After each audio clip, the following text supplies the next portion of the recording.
Meet Acharya Vivekji. Vivekji is a modern spiritual teacher who helps people, young and old, live with more clarity, purpose, and joy. After earning a business degree and managing a successful company, Vivekji realized that something was missing. So he made a bold choice. He left his career and moved to Bharat, India, to study Vedanta, an ancient philosophy about knowing yourself and living wisely. For over 2 years, he trained in a traditional monastery under the guidance of a master teacher, Swami Tejomanandji. That's where he deepened his understanding of how to live a meaningful life. Today, Vivekji shares those teachings in ways that are relatable, engaging, and easy to understand. Vivekji is the spiritual guide of Chinmaya Mission Niagara and has also started centers in London and Cleveland and supported centers in Albany and Pittsburgh. He reaches thousands through podcasts, weekly courses, interactive workshops, and international retreats. Vivekji lives in Niagara Falls, Canada, with his wife and 2 children, and continues to inspire thousands to live with more awareness, compassion, and joy.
Welcome to Stepping Stones.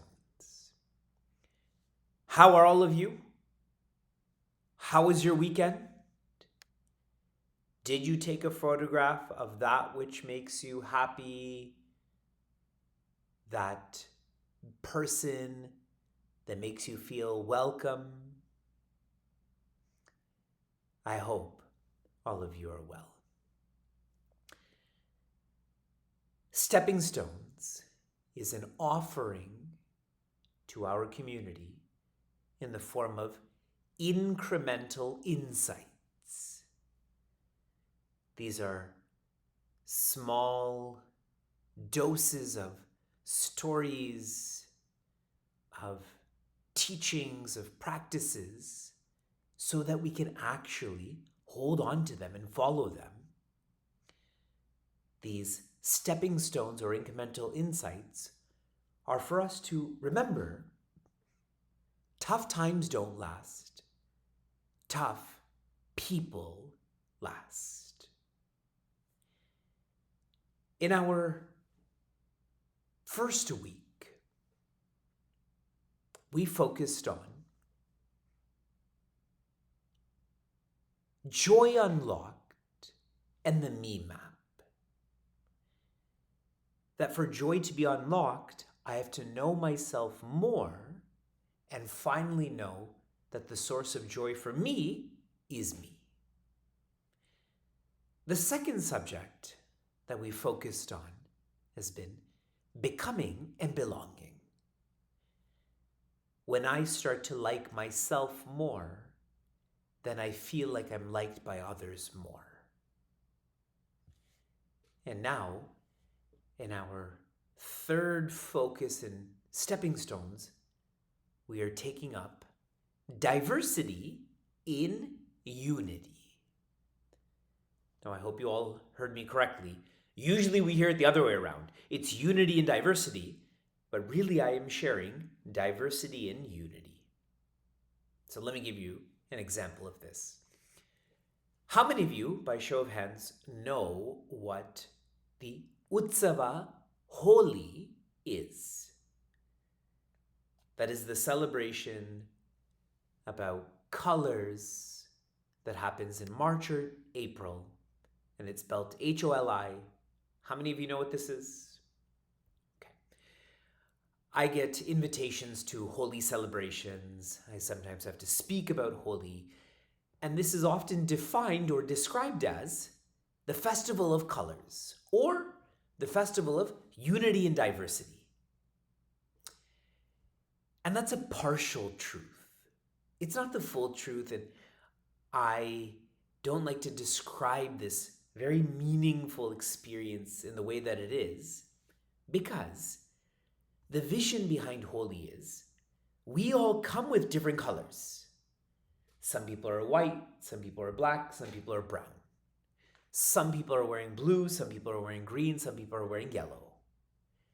So we all come with all of these colors, but then when we are put with the colors of nature on us, in our hair, in our skin, on our clothes, all of those colors go away then. The differences in skin color, the differences in clothing color, all goes away, and all of that diversity gets united or merged or blended into unity. So really, Holi should be described as the festival of colorlessness. Because think about it. You can actually see light. The light that you're seeing on my palm, that's a reflection of light. Light is colorless, but then we tend to condense this into white light. Then if you put a prism in front of it, it becomes roigbava. Red, orange, yellow, green, blue, violet. But you see, the diversity is all come from that unity. It is the unity that's independent, not the diversity. I sound like your science teacher right now, correct? So I'll be even more scientific about this.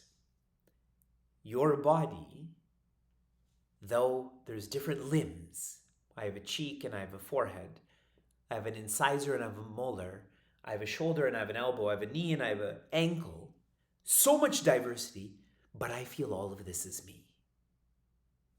I wash my elbow, I wash my knee, I brush my incisor, I brush my molar, I feed all organs of my body when I eat. I don't just eat and want my bicep to be fed and not my tricep. So we are an example of diversity in unity.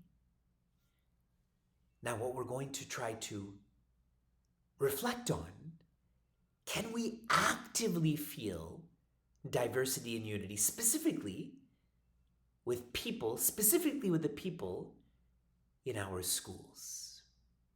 And so I want you to start to take vitamin R3. Start to write about what I'm sharing right now about Holi and the body. Is diversity and unity logical? Is diversity and unity possible? If it's not logical, why not? If it is possible, how are you going to practice this? So please read about this. That's what we're doing right now. Write about it and reflect on this. Try to live this with you, your family, your friends. We have lots of powerful subjects that we're going to explore in the coming days in the form of racism, in the form of neurodivergence. Lots. Shanti, shanti, shantihi. Be happiness.